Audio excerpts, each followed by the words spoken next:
Have you been looking for the perfect slip joint? Look no further. In this episode, I'll show you the first rapid prototype of what I consider to be the industry's best slip joint. Welcome back to my design studio. I'm Anso, and today we're talking about the slip joint. This project started back in August last year, and we are in March now. So for the past 7 months, I've been working daily on this project, and that's what it takes to create something truly unique and new. I've been changing my creative process radically throughout this project. I even started using an eraser. What? Hear me out here. I'm a big fan of using a pen to do all my sketching. That way you are saving the full process. You are not only focusing on details. By using a pen, you're forcing yourself to just draw again and again and again and again. But I actually, in designing this slip joint, found that it also has certain limitations. So I allowed myself to change my process just a little bit. I have this philosophy that if you're doing exactly what you've always been doing, you're getting exactly what you have always gotten. And just by changing my process just a little bit and adding my Rotring 800 to the process, a lead mechanical pencil, 0.7 millimeters, that has changed the way I think while I'm sketching by a long shot. What this will do is actually work myself into the much finer details that I don't feel the pen will facilitate. That also introduced the eraser for me by a small point. You can see here, Honest, come in, zoom in here. This is how much I've been using it. So not a whole lot. So I'm still saving my full creative process, but I'm actually switching between medias.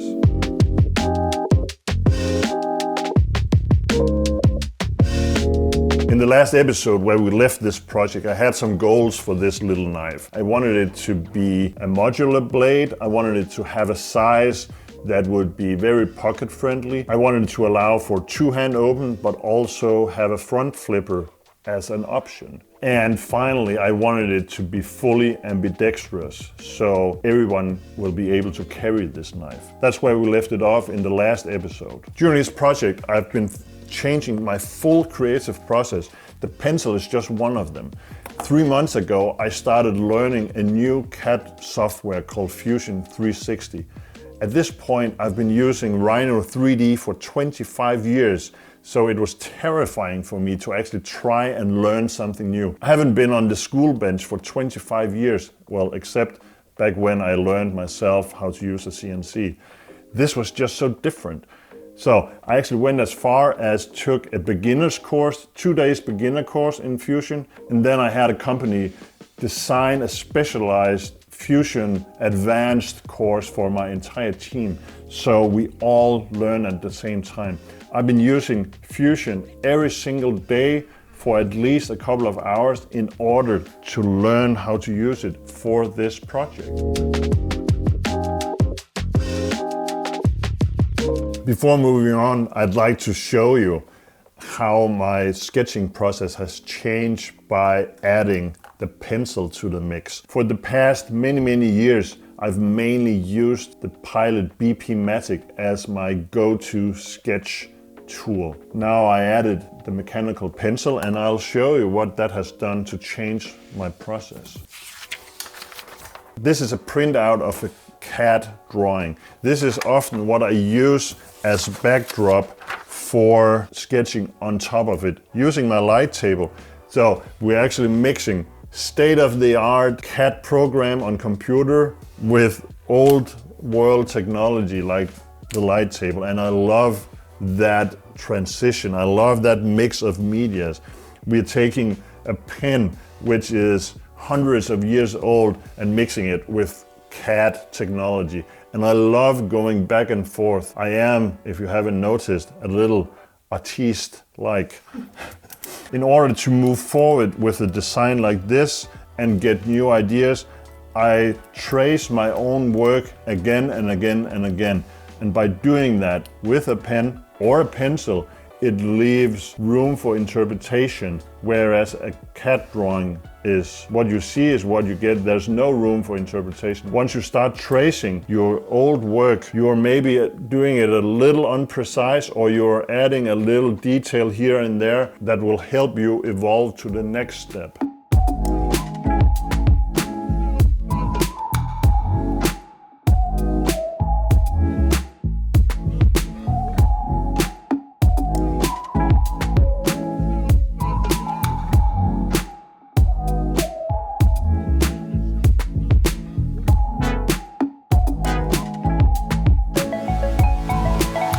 So this was super fast, not very focused. I traced the CAD drawing, took me 20 seconds, 30 seconds. It allows me to have a very loose sketch process that doesn't constrain me in any way really. But once the design is getting so close to its final state in the CAD program that I don't want to leave much for interpretation. That's where I've started to change to the pencil. The pencil is a little more delicate. It allows me to draw in some finer details that the pen is not as good as doing. A pencil is just much easier working in those very, very small details. So now I'm actually doing the exact same thing. I'm tracing the CAD drawing, but now I'm doing it with a pencil, and I'm taking a little better time doing so.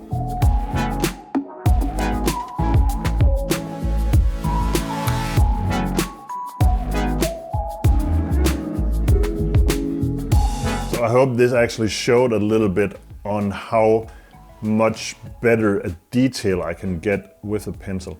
I even went as far as doing a lot of tests with different hardnesses of the pencil lead.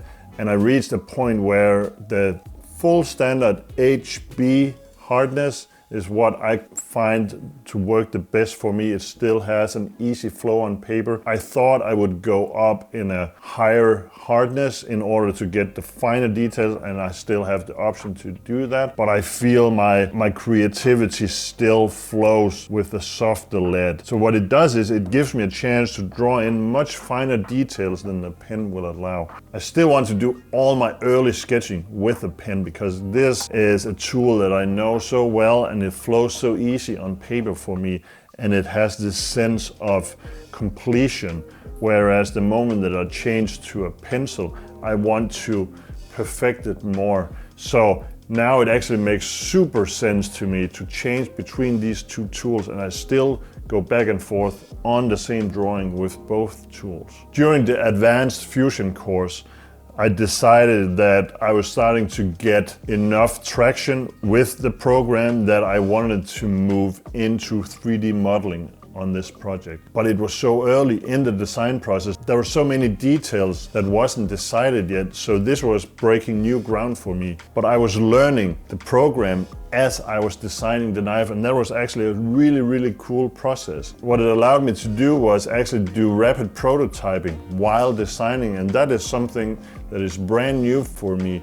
Often we have waited until I feel that the design is as complete as I can bring it before my guys would 3D model it and then show me a 3D print. Here I had super fast access to 3D modeling, and I went as far as buy a new 3D printer, so I have it right here, so I could actually show you the first printed version of the slip joint. This is just a very fast 3D printed rapid prototype where everything is solid, it doesn't fold, but it gave me a reference to size, thickness. At this point I thought the scale should be flat, but just feeling the prototype at this early state just made me decide, no, this is not how it should be. So I started testing various ideas.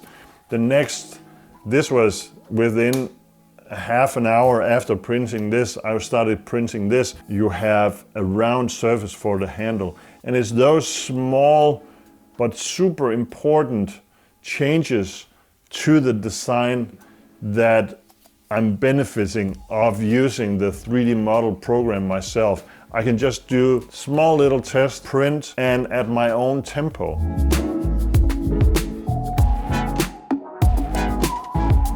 before I show you the final prototype, let's go and have a look at the printer.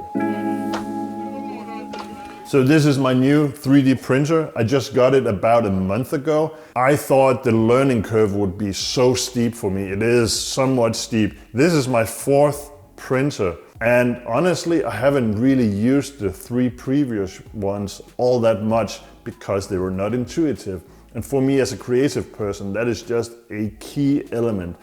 If it's not easy to use, I get frustrated and bored, and I don't want to sit down and read a manual. This one was just super easy for me to learn.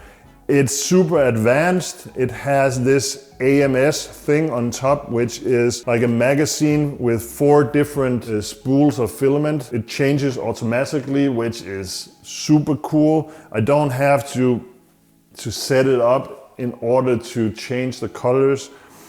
It functions via Wi-Fi and cloud, so I can sit by my computer and just hit print, and I can just hear it start printing. I can follow the process on my phone. It has a live camera inside of the printer, so I can just follow what is going on. I even get a notification once the print is done. And having tools like that are easy and intuitive, and it just supports my creative process, that's fantastic. So while we've been shooting this episode, we printed parts for the prototype. I also have the assembled version upstairs, but this is just to show you how relatively simple it is to do a print like this. It's all lined up, it's ready to thread some plastic downstairs in the shop. I can use my actual hardware inside the 3D print. It's not necessarily needed. I could have printed some screws as well, but I like to combine the 3D print with the actual hardware as well. It kind of makes everything smooth and just work a little better. I'm really looking forward to having the first prototype made in real materials, steel and titanium and all that. But even here with 3D printed parts, you are able to flip the blade to a certain point, but it's so low profile you don't even see it.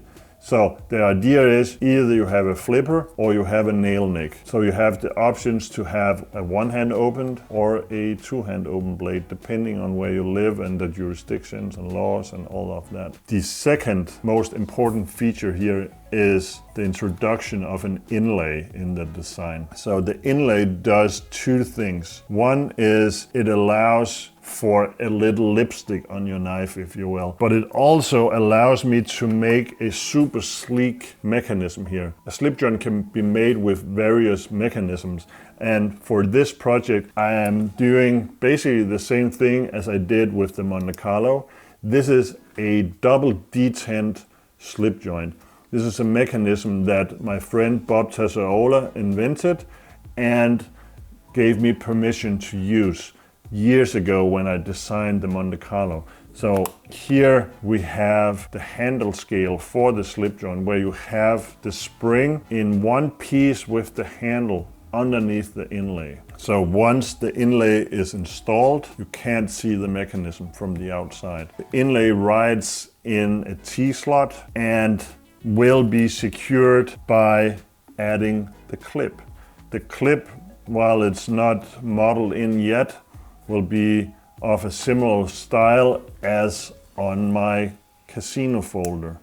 The casino folder was my first project where I actually made the clip ambidextrous.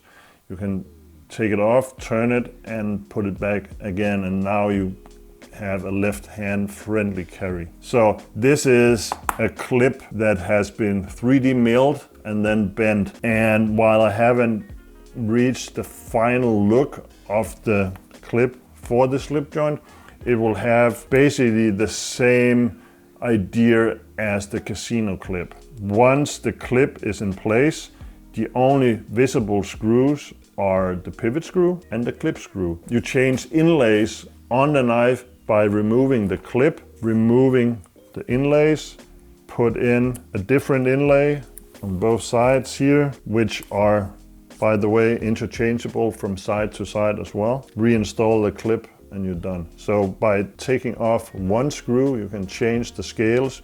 You can decide if you want to have a clip or filler tab or whatever that will be that will take the place of the clip. I'm working on some super interesting details around that feature that I'm not quite there yet to reveal it, but if I'm successful, it will be super interesting, but that is for one of the next episodes on this project. All these details that I just told you about is what makes me think that this is the ultimate everyday carry slip joint. This should be out this year. Again, it's too early to say exactly when. It is in the very, very near future. This concludes this episode about the slip joint. The slip joint is the third folder project in what I call my shop build line. Everything will be built in-house by my team. The Aros was the first folder, the Toco the second, and now the slip joint will be the third. Really hope that you enjoyed following this episode along. If you haven't seen the previous episode, I highly recommend it. Next episode about the slip joint, it will actually be presentation of the final project. Please stay tuned. If you haven't already, subscribe, hit like, leave me a comment. If you have any questions around this or suggestions, just let me know. I will answer all of them. Hope you enjoyed it, and until next time, see you later.